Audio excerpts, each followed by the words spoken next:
Yeah, blew out of a heel.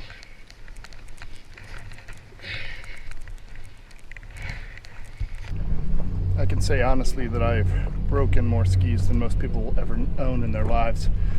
Somewhere on the order of 15 to 20 skis over my lifetime. And that comes from using them hard. And you know, it's funny how, you know, when I break something, I'm always like, oh my God, how did that happen? And now I've started in my older years looking a lot more closely at things. So when it comes to the boat itself, there's repairs, which we do all the time.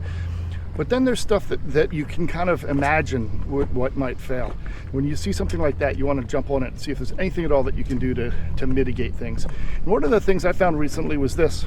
So this block, this is our outhaul here,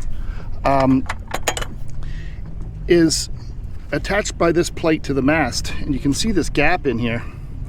And this screw, which you can kind of see it's even loose in the hole, and this one here are all stripped, and there's nothing I can do here, kind of off the grid in Frederiksted,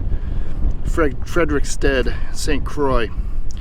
And so what I've done is I've put these small Dyneema lanyards on the block itself, with the idea that if it does fail, because this is our outhaul and it takes a ton of force, if this fails, I do not want this block smashing through the glass window.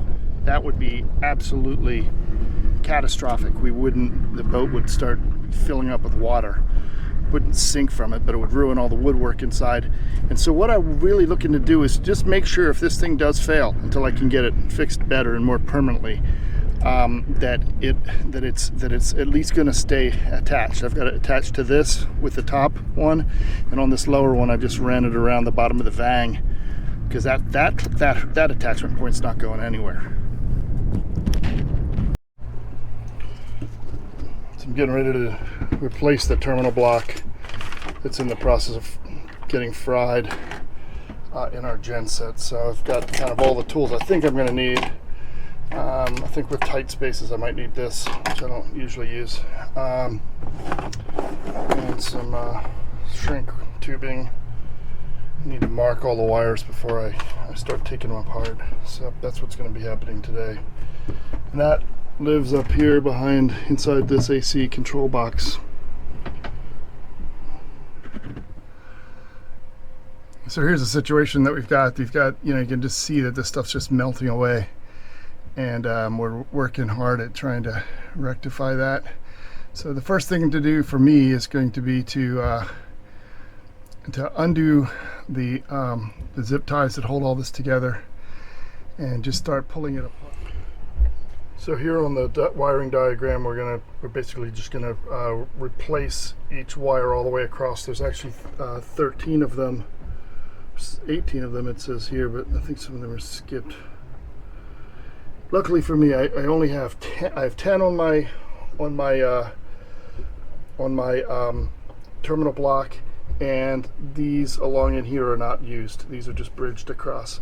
And honestly, this diagram is not 100% accurate, but it generally serves for finding out which wire's which, because they are labeled on the parts that aren't burned. This is the terminal block I'm going to be using as a replacement. It's quite a bit bigger. It does not have quite the number. Here I've got 1, 2, 3, 4, 5, 6, 7, 8, 9 that are in use. These 3 are not used. They're just bridged across and they don't go to anywhere. So I get to skip those, which is good because I wouldn't have enough posts on my terminal block. The key to this is to making sure that it has a capacity for 64 amps, which I honestly do not believe that this original one did. And that's what the guy told me, was to make sure that it could carry, well, actually at least 60 amps. And the terminal block here is rated for 65 amps. It says up there in the top corner, current rating. So we're good. So I'm going to go just one by one. I'm leaving this one blank because it's going to be the furthest one out, and I only need 9 of them. So I'm going to do them in order, and that way I'm also labeling them as I go with my industrial label maker to try to make sure that it's absolutely imperative that none of these get somehow mixed up. So another thing is kind of good practice. I've got this kind of fuzzy blanket that I use when I'm working in places like this so that none of this stuff can drop down into the bilge. Even these dumb little screws on this terminal block are pretty much irreplaceable. I mean, I could go to the Budget Marine and get a stainless steel screw that's more or less the same thread and everything, but it just is gonna take time out of the project that I don't have or that I don't want to have, and you just don't want that going down. The other thing that I've got going on is I've got the isolator turned off for the Genset. I don't know if any of these are hot to the batteries or not, and I don't want to find out by sending sparks everywhere. As you can see, the wire has been damaged. It's been taking a lot of heat through it, so I'm gonna I can't very easily replace this wire, but I can definitely put some heat tubing over top of it. I don't think the wiring inside is damaged. And then I'm going to make a new little bridge across to here, but I definitely need to document which one's going where. It's important that they all be done properly. Well, it took a long time to get all these connections done, but the Genset's running and it's throwing off 50 amps of 24 volt power right now to the batteries.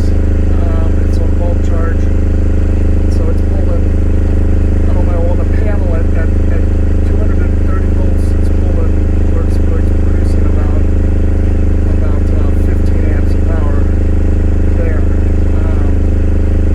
according to the gauge. Things are good.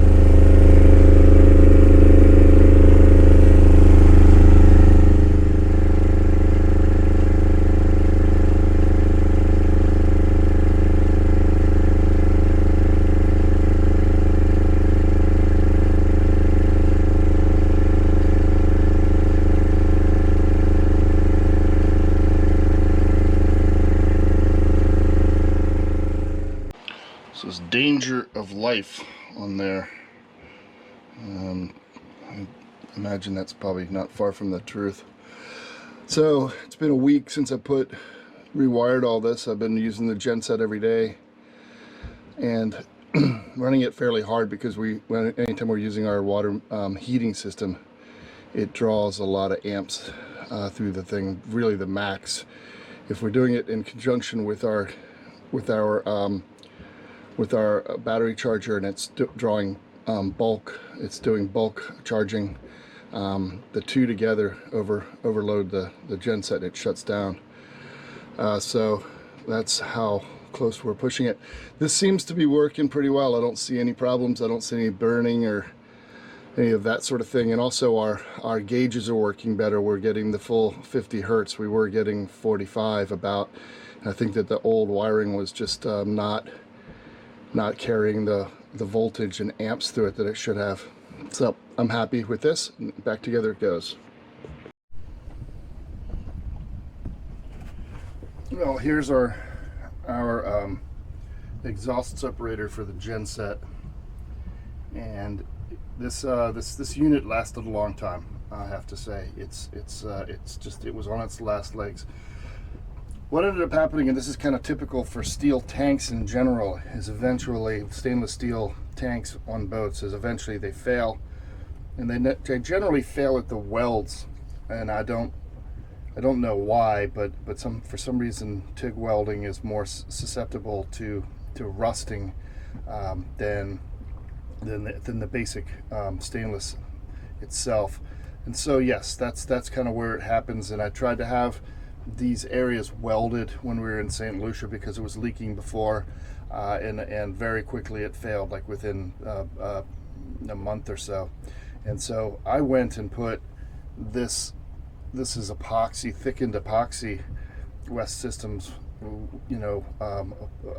marine epoxy on it, and surprisingly along the base where it was leaking, and surprisingly it lasted. I couldn't even believe it. It's lasted almost a year, But then it started leaking again last week, and so I think this thing's just done.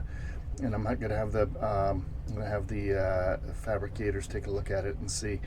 The way it works is that water mixed with exhaust comes in the one hose, the one port, fills the box with a mixture of water and exhaust gases.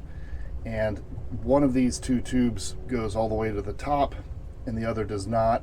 And so the exhaust gases end up at the top of the box and get siphoned off and go in one direction while the water goes in the other. And it's pressurized coming from the engine, so that creates the forces that push it through. Therefore, it's a quiet system. It runs the water out underneath the bottom of the boat and the exhaust out kind of above the water line, and it doesn't spew water and gas all together with big like coughing sounds the way you see with a lot of boats. It's kind of a nice design, but this thing is ready for replacement. Well, here we are at Havens Marine, and he's agreed to take a look at this exhaust separator for us. And this is an important thing. He was recommended as a machinist by the cruising net people, and there was other people who did not get a good review at all. And he's also agreed to look at our hinge for the window as well. So this is why we're here at 8 o'clock in the morning taking a look at this, and he's going to have to see about sourcing the materials. But we hope that this works out. This works out well. He says he'll jump on it and see if he can get it by tomorrow, which would be ideal.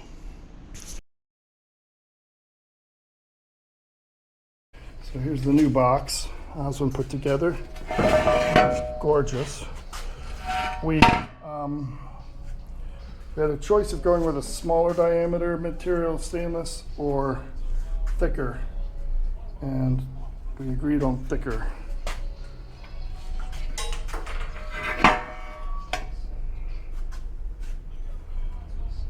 Just because it seemed like the right thing to do. And here's the old one. And this is a baffle in between. So he's going to just drill the mounting holes real quick. Then he also managed to get this out. I need some machinist's drill bits because his drill bits are clearly better than mine. So I'll get on that sometime in the next couple of months. But I polished this up with a wire wheel on a Dremel and got it down to the bare aluminum. But you can see how it's been getting pitted. And then what Oswin did was go down with just the regular drill bit. We had a better angle on it here on the shop table too, whereas back on the boat the fiberglass lip was in the way. It was really making it difficult to get in there. But I think we're good.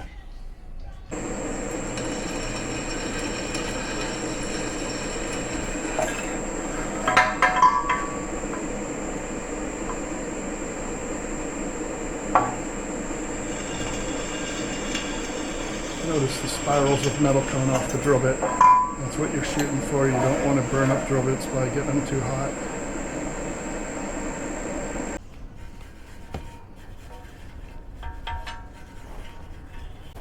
So does anything happen if you don't clean the welds? It's better because what actually would happen after time, it would tend to pick up more stuff along the way. You take away the oxidation from the weld. It wouldn't really be a problem, but to make it look more presentable and take away all the oxidation.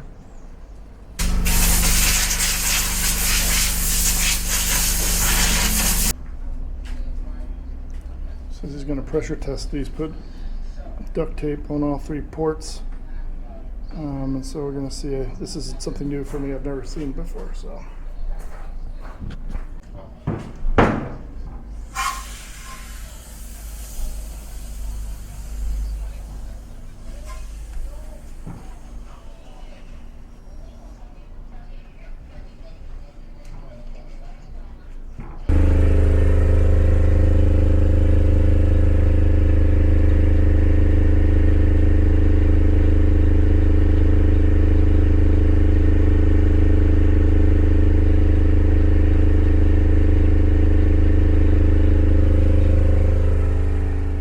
So what I'm doing here is, this is kind of more preemptive work. I had my high water alarm in this location, and I thought it would be loud enough that we would be able to hear it. And you can hear it, but it doesn't really call your attention to things. And if the engine or the genset is running, I think that you'd easily miss it. And so I put it here in the first place because I didn't really want to drill into the boat, but now that I think that I have to have it publicly exposed someplace, I've decided, my first thought was to go down here, like this switch here for our hot water heater. I thought it looked good and I could put this here, but the problem is that if I do that, then the alcohol bottles or whatever kind of bottles we put in there won't fit in the holes. They purposely gave a lot of space behind this switch, and there's no other places where that works. Sorry, this is our bar.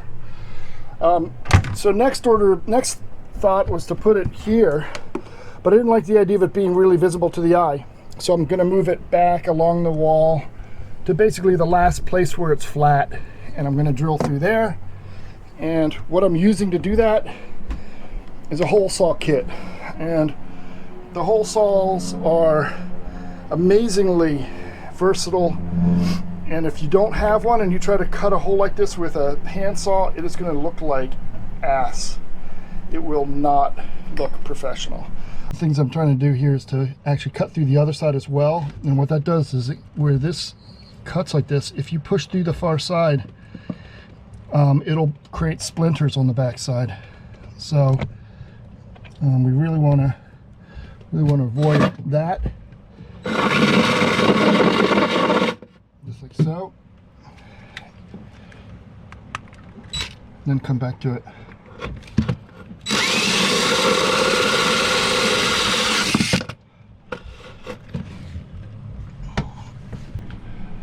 These will get real hot if you're not careful.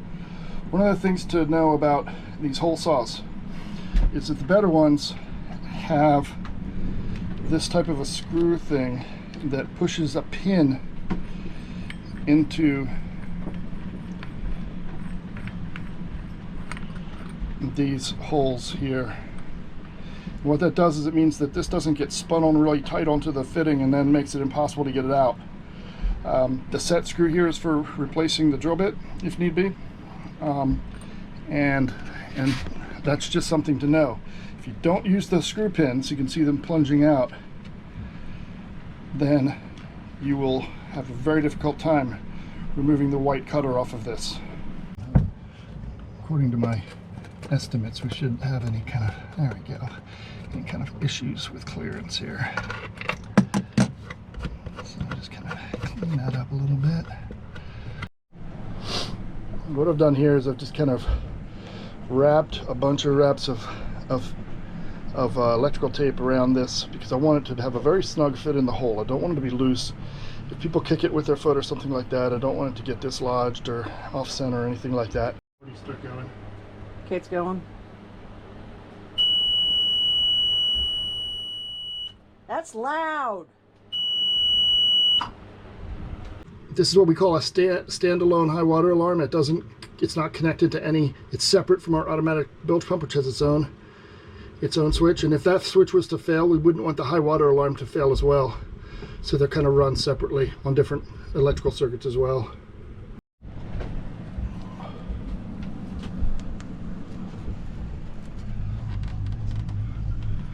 And just clip the nub off the back of that so it wouldn't protrude the little stud that's on the end of it, the Dremel tool, and that way it won't, cut into anything. But I think that's pretty good. That'll get it done.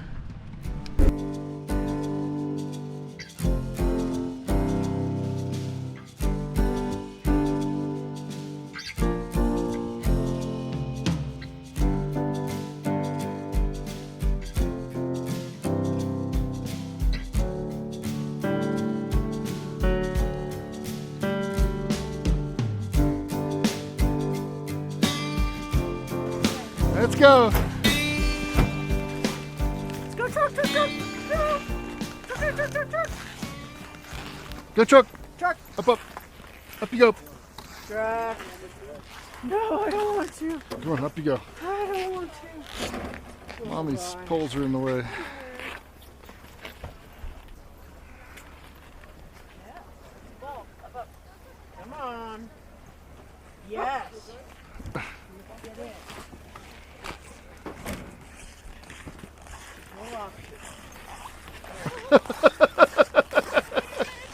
Bag legs made it about 1.5 inches off the ground. Oh, you're so funny. It's so beautiful, and for those of you that know that from watching our videos, you'll know that we've been looking at boats to buy a liveaboard sailboat. So we're very much, worried that we're going to miss this. So we want to try to get as much of it as we can before we go. We're not. The overall plan is really to pack up and rent the houses and do like a 5-year cruise. So it's not like we're not going to be back, but it's still just a beautiful place to be. And so this is it. We do some runs and then try to time it so that we can leave and be in the islands the following day. So we just go straight from this to sailing.